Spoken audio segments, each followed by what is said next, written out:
नमस्कार welcome to smart business Odia YouTube channel रे मु संतोष आपण को स्वागत जनावि। तो आज मुझे आपण को यही वीडियो रे जनइबी आपण केमिति एक निज घरे छोट व्यवसायटी करिकी भल रोजगार करें।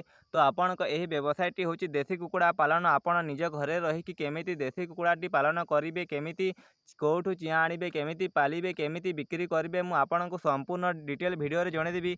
तो आपण यही वीडियोटी को शेष पर्यंत देखंतु। आजिकाली चाकरी पछरे न गड़ाई निजे किछि व्यवसाय करने समस्ते चाहूँगी। आउ से सबुठारु कम खर्चर व्यवसाय होछि आपणक कुकुड़ा व्यवसाय। आपण मात्र 5 ରୁ 10,000 टंका लगेकि आपण एही व्यवसायटी करें। तो मुझे आपण को संपूर्ण डिटेल जनइदेवी। आपण कौटू चिआँ आणवे, केमिति खाद्य देबे, कौ चारा देबे और आपणक रोग प्रतिकारक आपणक कुकुड़ा को केमिति रोगरू रक्षा करेंगे और केमिति बिक्री करेंगे, मुझे आपण को संपूर्ण डिटेल जनइदेवी। तो आपण एही वीडियो को शेष पर्यंत देखिए। कुकुड़ा प्रजातिर चयन आपण कौ कुकुड़ार व्यवसाय करने को चाहूँगी ताहा आपण डिसाइड करेंगे। जदि आपण मांस और अंडा पर व्यवसाय करने को चाहूँगी ताहले आपण सोनाली, कड़कनाथ किंबा आपण ओरिजिनल देसी कुकुड़ा रखिपारे, किंबा आपण कड़कनाथ किंबा बनराज कुकुड़ा रखिपारे जोटा कि आपण मांस पर बहुत बिक्री होता है। तो प्रथमे आसतु जानिबा आमको कें कुकुड़ा चाष करवा उचित।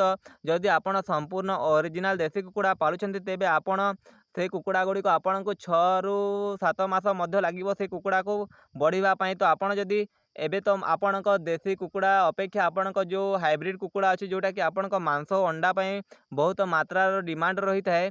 तो से कुकुड़ा गुड़ी को आपणक सोनाली, कावेरी किंबा आपणक ग्राम प्रिया किंबा आपणक रानीधान कुकुड़ा, मराज कुकुड़ा रही अछि। आपण से कुकुड़ा गुड़ी को चाष करंतु जोटा कि आपणक से कुकुड़ा गुड़िकर रोग प्रतिरोधक शक्ति बहुत रही है और से कुकुड़ा गुड़ी को आपणक आराम रे 3 ରୁ 4 मास मध्य आपणक से कुकुड़ा गुड़ी को ओजन बढ़ी था जोटा कि आपणक 3 ରୁ 4 मास आपणक 1.5 ରୁ 2 किलो पर्यंत आपणक से कुकुड़ा गुड़ी को बढ़ी था।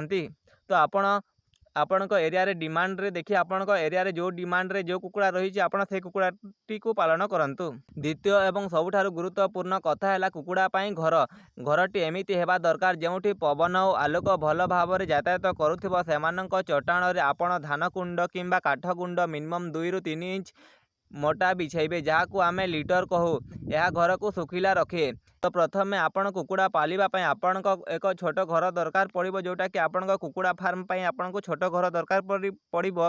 तो प्रथमे आपण से कुकुड़ा गुड़ी को पालिबा पई आपण को कंक्रीट घर किंबा छात घर किंबा आजबेस्टर घर दरकार पड़िबो नाही। आपण बाउंस, काठ और तिरपाल किंबा टीना आलबेस्टर आपण से कुकुड़ा घरटी तैयारी करि परिबे जोटा कि आपण बहुत कम खर्च रे आपण तैयारी करि परिबे। किंबा आपण कुकुड़ा छात रे आपण नड़ा बिछेबे। नड़ा बिछेबा द्वारा आपण बहुत खर्च कम आसिबो। नड़ा बिछे ता ऊपर तिरपाल देबे। तिरपाल दे सारला पर आपण चारि पाखरे जाली किंबा आपण बाउंसर बाड़ देकी ताको सुरक्षित रखिबे। यहाँ पर आसे ब्रूडिंग। जेते बेले आपण एक दिनर चिआँ आणिबे सेमानंकु प्रथमे 10 ରୁ 15 दिन पर्यंत गरम तापमात्रा रे रखिबे। एथिपाई आपणक घरे 200 वाट हलदिया बल्ब लगाई पारिबे। मन रखंतु जदि ब्रूडिंग ठीक भाव में न हेब तेबे चिआँ मरीजिबार संभावना अधिक रही है। कुकुड़ा पाई खाद्य और पानी परिचालना। कुकुड़ा चाष रे प्रायतः 60 ରୁ 70% खर्च आपणक कुकुड़ार दाना पाई रही है। केवल खाद्य रे आपणक 60 ରୁ 70% खर्च आसी थाए। जदि आपण खर्च कमेबा को चाहूछंती तेबे फ्री रेंज पद्धति आपणाइबे। यह द्वारा आपणक खर्च मध्य बहुत कम आसीबो। आपण निज कुकुड़ा गुड़ी को आपणक खाली पड़िथिबा स्थान जोटा कि आपणक घास रही आपण से स्थान रे छाड़िबे। एथिरे कुकुड़ा मानकु दिन रे बाहर छाड़ी दिया जाए जहाँ द्वारा सेमाने प्राकृतिक घास, पोक एवं बाकिया रोसई घर पनीपरिबा खाई बढ़ंती। आपण सेठारे छाड़िबे तो सेई कुकुड़ा गुड़ी को आपणक पोकजक घास खाईकी बढ़िबे जो कि आपणक दानार खर्च बहुत कम आसीबो। यह शीघ्र बढ़िबा पई आपण सेमानंकु प्री स्टार्टर देबे। आपण प्रथमे कुकुड़ा को प्री स्टार्टर देबे। प्री स्टार्टर दे सारला परे आपणक 25 ରୁ 30 दिन पर आपण स्टार्टर देबे। स्टार्टर दे सारला परे जो कुकुड़ा गुड़ी आपणक आधा किलो किंबा आपणक 700 ग्राम होबो तापर आपण फिनिशर दाना दे पारिबे। सबुठारु बड़ कथा है सेमानंकु सबु बेले सफा और शुद्ध पानी पीवा को देबे एवं पानी रे मल्टीविटामिन एवं लिवर टॉनिक मिसाई देबे। रोग और टीकाकरण। कुकुड़ा चाष रे जदि कौनसी बड़ शत्रु थाए ताहा होछि कुकुड़ार रोग। जेमिति कि आपणक रानीखेत बसंत रोग कुकुड़ा को अधिक परिमाण रे होइथाए। किंतु जदि आपण सठिक समय रे वैक्सीनेशन करिवे तेबे आपणक कुकुड़ा गोटे भी मरिबे नाही। 7 दिन रे आपण F1 लासटा रानीखेत रोग पई देई पारिबे। 14 दिन रे आपण गुम्बर IBD पई देई पारिबे और 21 दिन रे आपण लासटा बूस्टर देई पारिबे। ଏହା ବହୁତ ସହଜ ଏବଂ ଆପଣଙ୍କ ଆଖପାଖରେ ଥିବା ପଶୁ ଚିକିତ୍ସାଳୟରେ ସେହି ଔଷଧ ଗୁଡ଼ିକ ମିଳିପାରିବ। ଫାର୍ମକୁ ସବୁବେଳେ ପଟାସିୟମ୍ ପାଣିରେ ସଫା ରଖିବେ। ଲାଭ ଓ ମାର୍କେଟିଂ ଦେଖିବାକୁ ଗଲେ ଯଦି ଆପଣ 100ଟି କୁକୁଡ଼ା ଦେଶୀ କୁକୁଡ଼ାର ପାଳନ ଆରମ୍ଭ କରୁଛନ୍ତି ତେବେ 3ରୁ 4 ମାସରେ ସେମାନଙ୍କ ପ୍ରାୟ ଓଜନ 1.5 କିଲୋରୁ 2 କିଲୋ ପର୍ଯ୍ୟନ୍ତ ବଢ଼ିପାରିବ।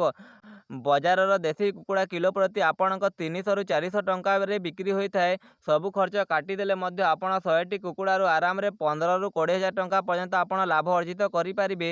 ଯଦି ଆପଣ ବଡ଼ ଆକାରରେ ଅର୍ଥାତ୍ 1000ଟି କୁକୁଡ଼ା ପାଳିବେ ତେବେ ଲାଭ ଲକ୍ଷ ଲକ୍ଷ ଟଙ୍କା ରହିବ। ଏହାକୁ ଆପଣଙ୍କ ସ୍ଥାନୀୟ ହାଟ, ହୋଟେଲ କିମ୍ବା ଚିକେନ୍ କାଉଣ୍ଟରରେ ସହଜରେ ବିକ୍ରି କରିପାରିବେ। ଆଶା କରୁଛି ଆପଣଙ୍କୁ ଏହି ଭିଡ଼ିଓଟି ଭଲ ଲାଗିଥିବ। ଯଦି ଆପଣଙ୍କୁ କିଛି ବି ପ୍ରଶ୍ନ ପଚାରିବାର ଅଛି ତାହେଲେ ଆପଣ କମେଣ୍ଟ ମାଧ୍ୟମରେ ଆମକୁ ନିଶ୍ଚୟ ପଚାରନ୍ତୁ। ମୁଁ ଆପଣଙ୍କୁ ଏହି ଭିଡ଼ିଓରେ ଆପଣଙ୍କ କମେଣ୍ଟର ନିଶ୍ଚୟ ରିପ୍ଲାଏ ଦେବି। ଯଦି ଆପଣଙ୍କୁ ଏହି ଭିଡ଼ିଓଟି ଭଲ ଲାଗିଥିବ ତାହେଲେ ଆପଣ ଏହି ଭିଡ଼ିଓଟିକୁ ଲାଇକ୍ କରିକି ଆମ ଚ୍ୟାନେଲକୁ ସବସ୍କ୍ରାଇବ୍ କରିଦେବେ। ଏମିତି ଚାଷ ସମ୍ବନ୍ଧୀୟ ଭିଡ଼ିଓ ଦେଖିବା ପାଇଁ ରହୁଛି। ଧନ୍ୟବାଦ।